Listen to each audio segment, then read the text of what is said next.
Hello, and welcome back to Story Time with Eric Zimmer. Where we last left off in The Witches, we saw a boy named Bruno Jenkins be turned into a mouse right before the witch's eyes. But now, it seems like they have caught the presence of the narrator as well. I dread to think what's gonna happen to him. Oh boy. Well, we shall soon find out. You ready? Alright, let's begin. Chapter 12. Metamorphosis. I remember thinking to myself, there's no escape for me now. Even if I make a run for it, I manage to dodge the lot of them, I still won't get out, because the doors are chained and locked. I'm finished. I'm done for. Oh, Grandmama, what are they going to do to me? I looked around and I saw a hideous painted and powdered witch's face staring down at me, and the face opened its mouth and yelled triumphantly, "It's here! It's behind the screen! Come and get it!" The witch reached out a gloved hand and grabbed me by the hair, but I twisted free and jumped away. I ran. Oh, how I ran! The sheer terror of it all put my wings on my feet. I flew around the outside of the great ballroom, and not one of them had a chance of catching me. As I came level with the doors, I paused and tried to open them, but the big chain was on them and they didn't even rattle. The witches were not bothering to chase me. They simply stood there in small groups, watching me, knowing for certain that there was no way I could escape. Several of them were holding their noses with gloved fingers, and there were cries of, "Dogs' droppings! What a stink! We can't stand this much longer!" "Catch it then, you idiot!" screamed the Grand High Witch from up on the platform. "Spread out in a line across the room and close on it and grab it. Corner this filthy little gumboy and seize it and bring it up here to me." The witches spread out as they were told. They advanced towards me. Some from one end, some from the other, and some came down the middle between the rows of empty chairs. They were bound to get me now. They had me cornered. From sheer and absolute terror, I began to scream. "Help!" I screamed, turning my head towards the door in hope that somebody outside might hear me. "Help! Help! Help!" "Get it!" shouted the Grand High Witch. "Grab hold of it! Stop it yelling!" They rushed at me then, and about 5 of them grabbed me by the arms and legs and lifted me clear off the ground. I went on screaming, but one of them clapped a gloved hand over my mouth, and that stopped me.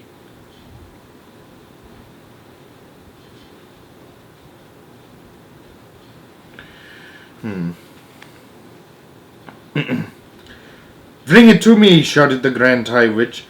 "Bring the spying little worm up here to me!"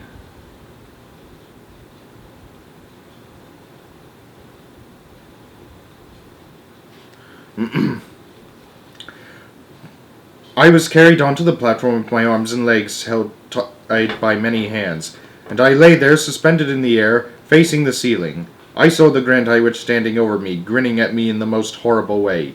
She held up the small blue bottle of mouse maker, and she said, "Now for a little medicine. Hold his nose to make him open his mouth." Strong fingers pinched my nose. I kept my mouth closed tight and held my breath, but I couldn't do it for long. My chest was bursting. I opened my mouth to get one big, quick breath of air, and as I did so, the Grand High Witch poured the entire contents of the little bottle down my throat.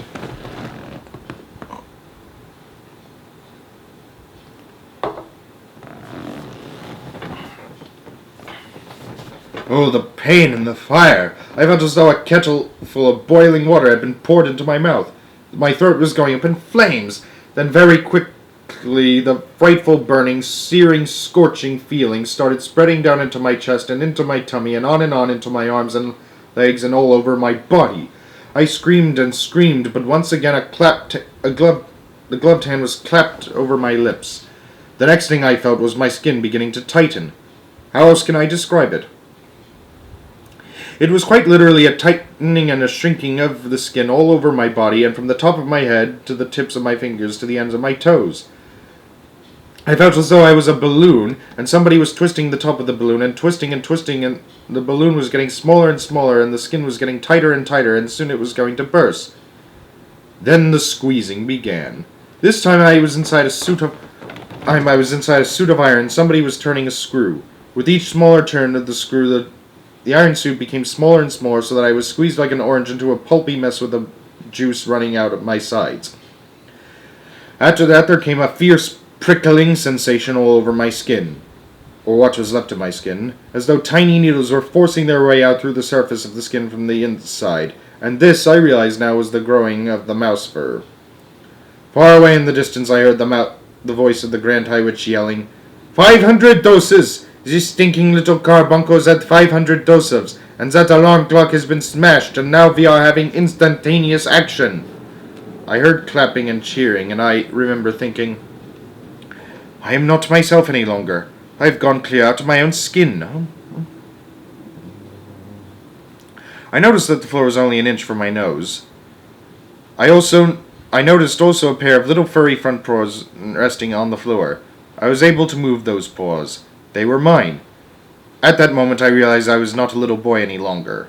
I was a mouse. Now for the mouse trap, I heard the Grand High Witch yelling. I got it right here, and here's a piece of cheese. But I wasn't going to wait for that. I was off across the platform like a streak of lightning. I was astonished at my own speed. I leapt over Witch's feet right and left, and in no time at all I was down the steps and onto the floor of the ballroom itself and skittering off among those rows of chairs. What I especially liked was the fact that I made no sound at all as I ran. I was a swift and silent mover, and quite amazingly, the pain had all gone now. I was feeling quite remarkably well. This is not a bad thing after all, I thought to myself, to be tiny as well as speedy when there's a bunch of dangerous females after your blood. I selected the back leg of a chair and squeezed up against it and kept very still. In the distance, the Grand High Witch was shouting, Leave the little stinkpock alone. It is not worth bothering about. It is only a mouse now. Somebody else will soon catch it. Let us get out of here. The meeting is over. Unlock the doors and shove off to the Sunshine Terrace to have tea with that idiotic manager. That's a better statement. Idiotic.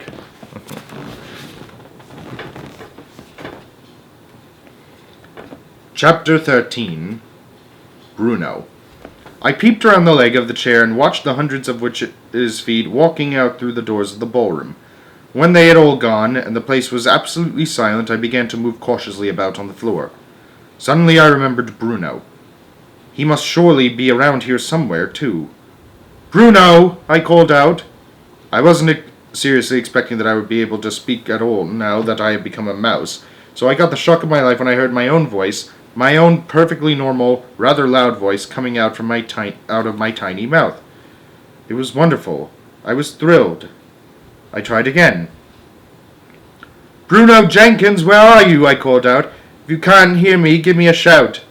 My voice was exactly the same and just as loud as it had been when I was a boy. Hi there, Bruno Jenkins, I called out. Where are you? There was no answer. I pottered about between the seat legs, trying to get used to being so close to the ground. I decided I rather liked it. You were probably wondering why I wasn't depressed at all. I found myself thinking, what's so wonderful about being a little boy anyway? Why is that necessarily any better than being a mouse? I know that mice get hunted and they sometimes get poisoned or caught in traps, but little boys sometimes get killed too. Little boys can be run over by motor cars or they can die of some awful illness. Little boys have to go to school. Mice don't. Mice don't have to pass exams. Mice don't have to worry about money. Mice, as far as I can see, have only two enemies, humans and cats. My grandmother is a human, but I know for certain that she will always love me whoever I am. Or whatever I am. And she never, thanks goodness, keeps a cat. When mice grow up, they don't ever have to go to war and fight against other mice. Mice, I felt pretty certain, all like each other. People don't.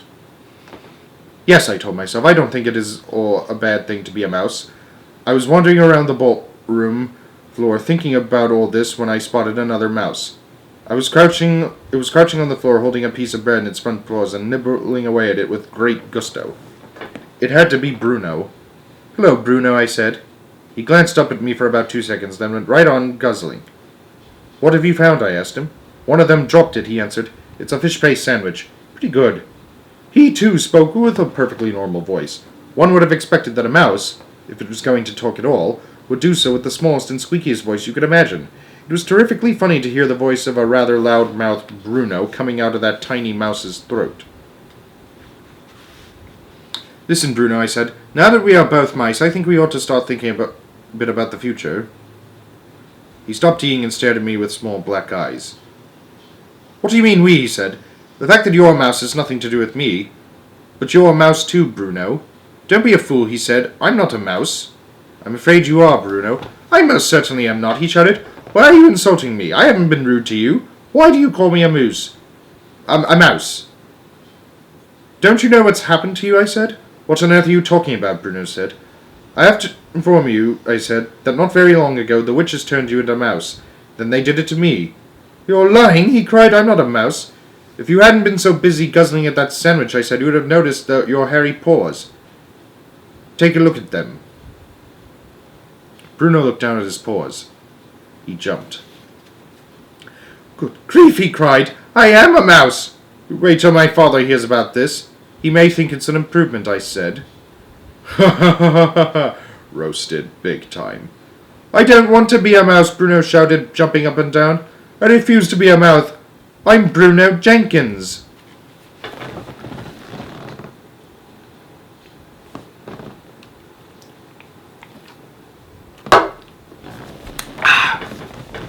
"There are worse things than being a mouse," I said.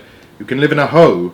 "I don't want to live in a hole," Bruno shouted. "And you can creep into the larder at night," I said, "and nibble through all the packets of raisins and cornflakes and chocolate biscuits and everything else you can find.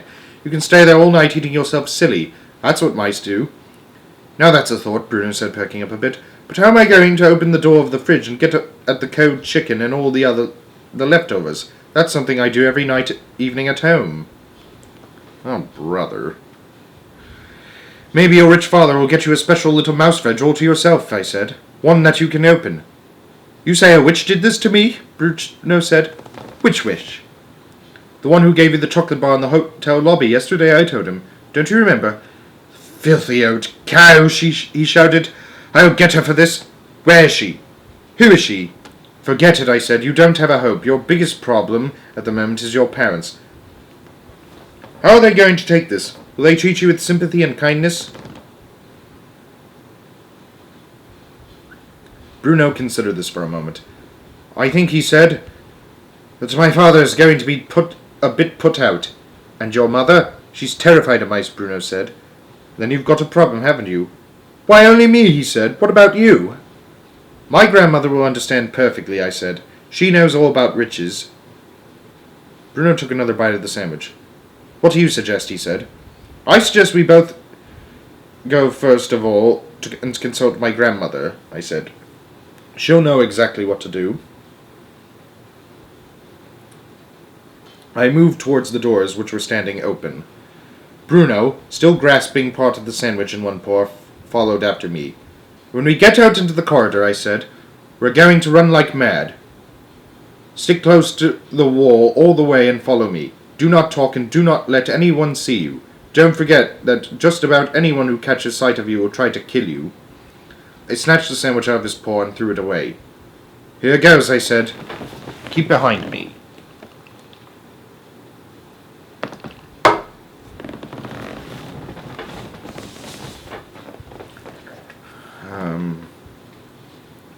Let's see,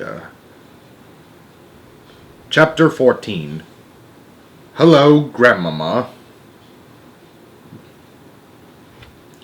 As soon as I was out of the ballroom, I took off like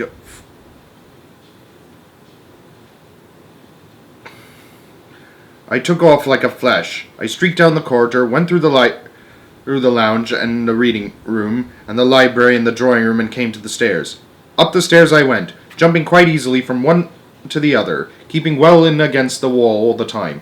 "Are you with me, Bruno?" I whispered. "Right here," he said.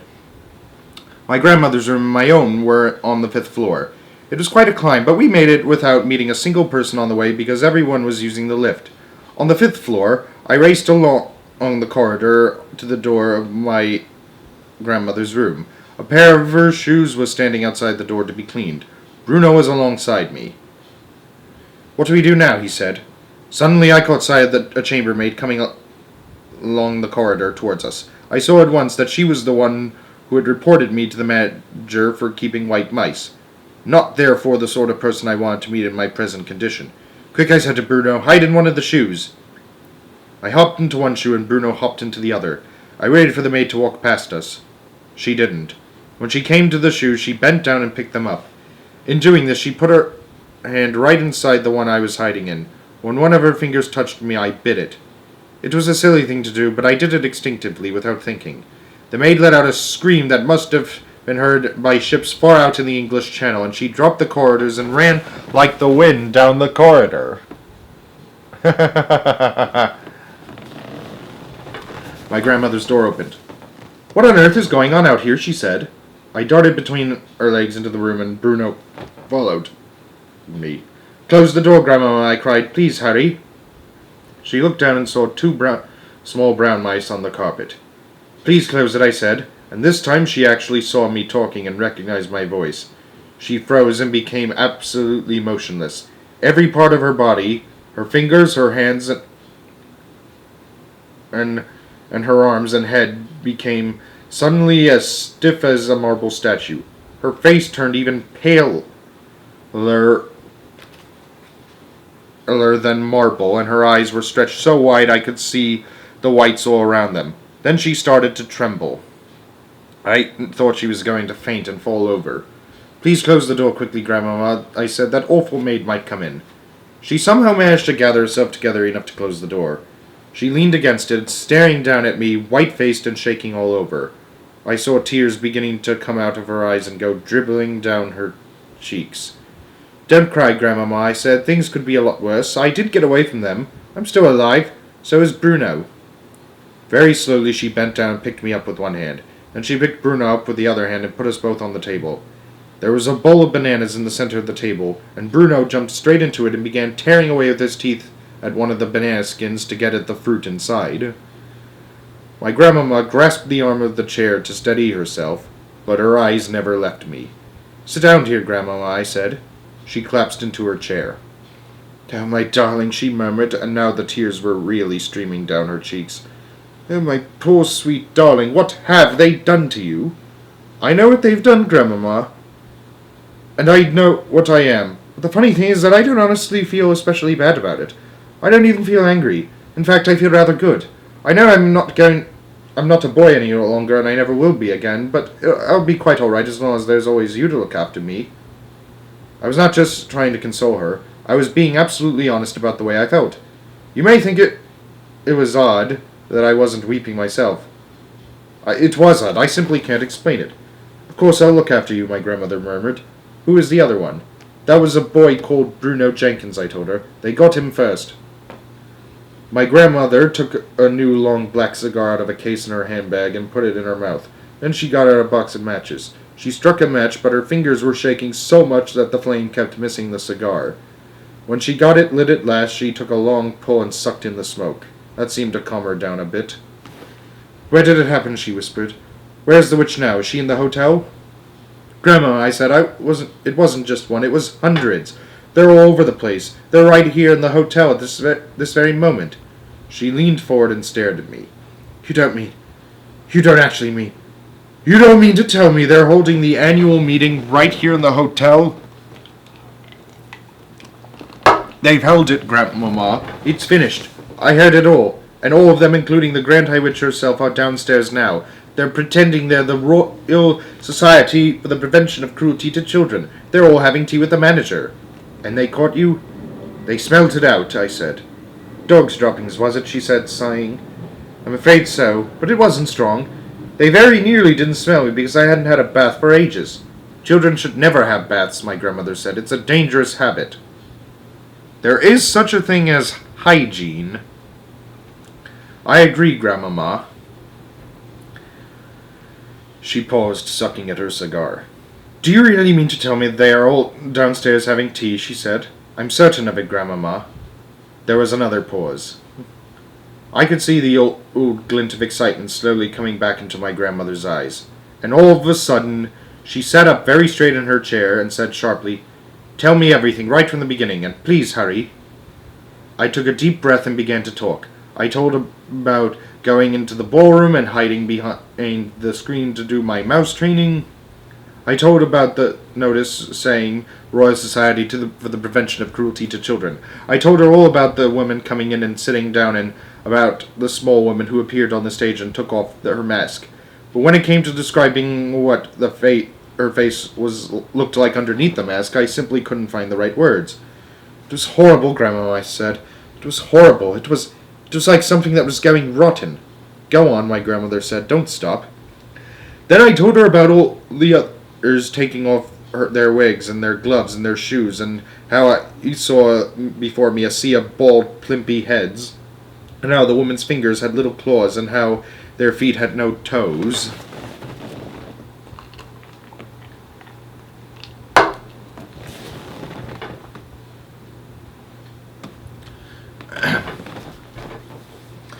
My grandmother had come forward in her armchair so that she was sitting right on the edge of it.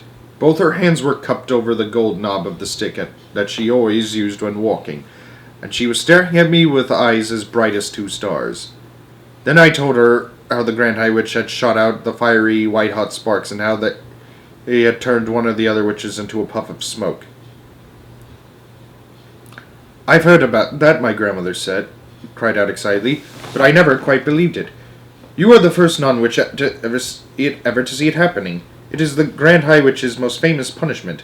It is known as getting fried, and all the other witches are petrified of having it done to them. I am told that the Grand High Witch makes it a rule to fry at least 1 witch at each annual meeting. She does it in order to keep the rest of them on their toes." "But they don't have any toes, Grandmama." "I know they don't, my darling, but please go on." So then I told my grandmother about the delayed action mouse maker, and when I came to the bit about turning all the children of England into mice, she actually leapt out of her chair shouting, "I knew it! I knew they were brewing up something tremendous. We've got to stop them," I said. She turned and stared at me. "You can't stop witches," she said. "Just look at the power that terrible Grand High Witch has in her eyes alone. She could kill any of us at any time with those white-hot sparks of hers. You saw it yourself. Even so, Grandmama, we've still got to stop her from turning all the children of England into mice." "You haven't quite finished," she said. "Tell me about Bruno. How did they get him?" So I described how Bruno Jenkins had come in, and how I had actually seen him with my own eyes being shrunk into a mouse. My grandmother looked at Bruno, who was guzzling away in the bowl of bananas. "Does he never stop eating?" she said. "Never," I said. "Can you explain something to me, Grandmama?"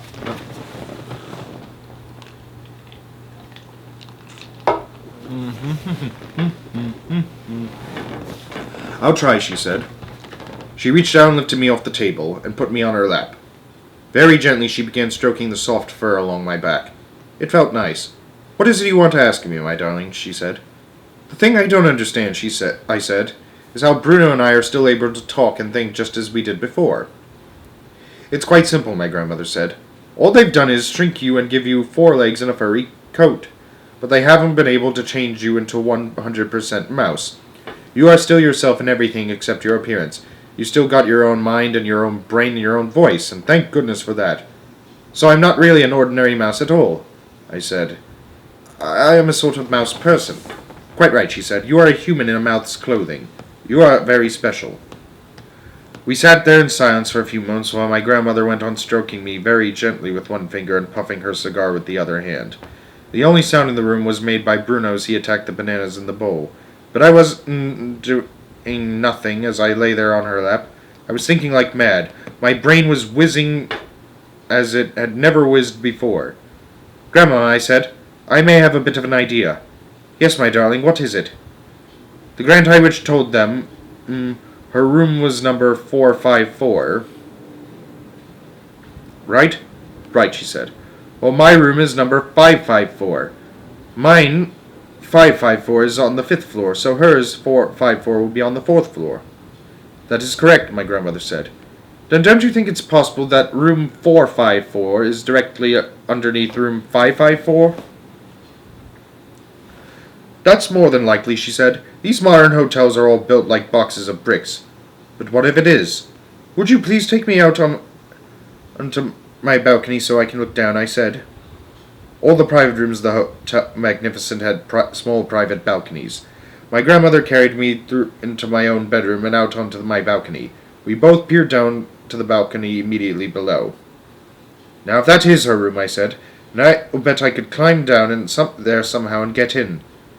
And get caught over again, my grandmother said. I won't allow it. At this moment, I said, all the witches are down on the Sunshine Terrace having tea with the manager. The Grand High Witch probably won't be back until 6 o'clock or just before. That's when she's going to dish out supplies of that foul formula to the ancient ones who are too old to climb trees after Gruntle's eggs. And what if you did manage to get into her room, my grandmother said. What then? Then I should try to find the place where she keeps her supply of delayed action mouse maker. And if I succeed, then I would steal one bottle of it and bring it back here. Could you carry it? I think so, I said. It's a very small bottle. I'm frightened of that stuff, my grandmother said. What would you do with it if you did manage to get it? One bottle is enough for 500 people, I said. That would give each and every witch down there a double dose at least. We could turn them all into mice. My grandmother jumped about an inch in the air. We were out on my balcony, and there was a